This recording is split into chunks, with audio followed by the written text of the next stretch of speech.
Déjà, parce que face à une campagne, la première question que l'on se pose tous consiste à savoir si ce que l'on me raconte est vrai, si c'est en phase avec la réalité. D'autre part, aujourd'hui, les entreprises prennent de plus en plus la parole sur des thématiques sociétales.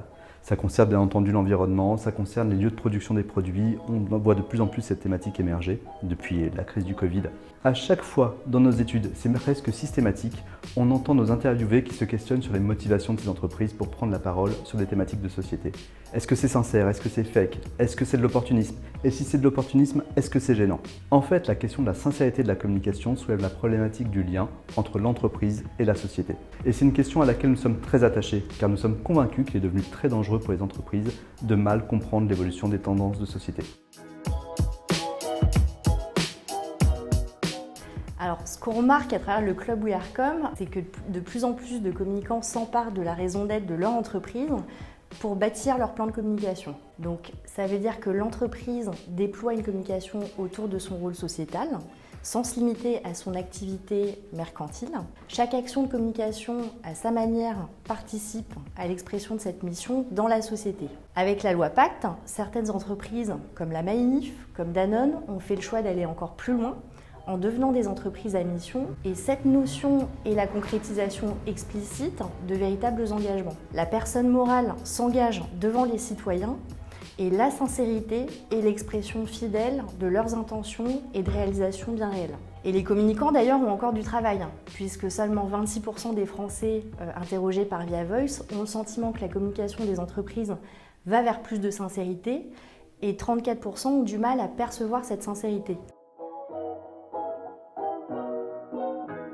Les résultats illustrent bien le moment que nous sommes en train de vivre. D'une part, la fin des coups de com'. En effet, lorsqu'on demande aux Français ce qu'est avant tout une communication d'entreprise sincère, ils placent en première position la cohérence, pour 53% des répondants. Ça conforte bien le fait qu'une bonne communication, c'est une stratégie de moyen et de long terme. Une communication de long terme avec des objectifs précis et un vrai choix concernant ce que seront les bons indicateurs de succès. On a aussi posé une question visant à savoir ce qui semble le plus risqué pour une communication d'entreprise, être sincère ou ne pas l'être. Il y a encore peu de temps, on aurait eu tendance à dire que la sincérité représente un risque pour l'entreprise.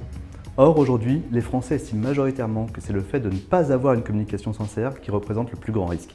55% contre 33% qui pensent le contraire. En fait, nous sommes dans une période dans laquelle le public n'a plus envie d'être infantilisé, avec des entreprises qui se présentent uniquement comme parfaites, comme merveilleuses, uniquement sous leur meilleur jour.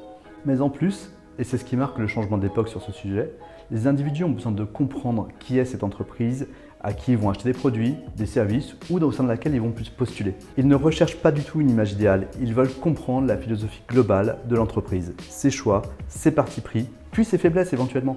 Être sincère en fait désormais, c'est expliquer qui l'on est et plus simplement ce que l'on vend. Aujourd'hui, l'entreprise a envie de s'améliorer et le rôle des communicants est de le faire savoir, comme d'acquiescer que oui, l'entreprise a des défauts. On évolue vers une perception moins manichéenne, tout n'est pas tout noir ou tout blanc. L'entreprise montre qu'elle avance en conscience vers un impact positif dans la cité. Espérons qu'à terme, si une marque intervient positivement dans la société, le jour où elle aura un problème, elle sera moins condamnée par l'opinion publique.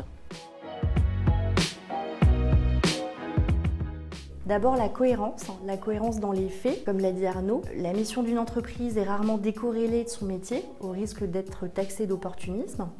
De la cohérence dans les messages, puisque aujourd'hui les cibles sont décloisonnées, c'est-à-dire qu'un collaborateur peut très bien être un actionnaire, un partenaire peut très bien être un lanceur d'alerte.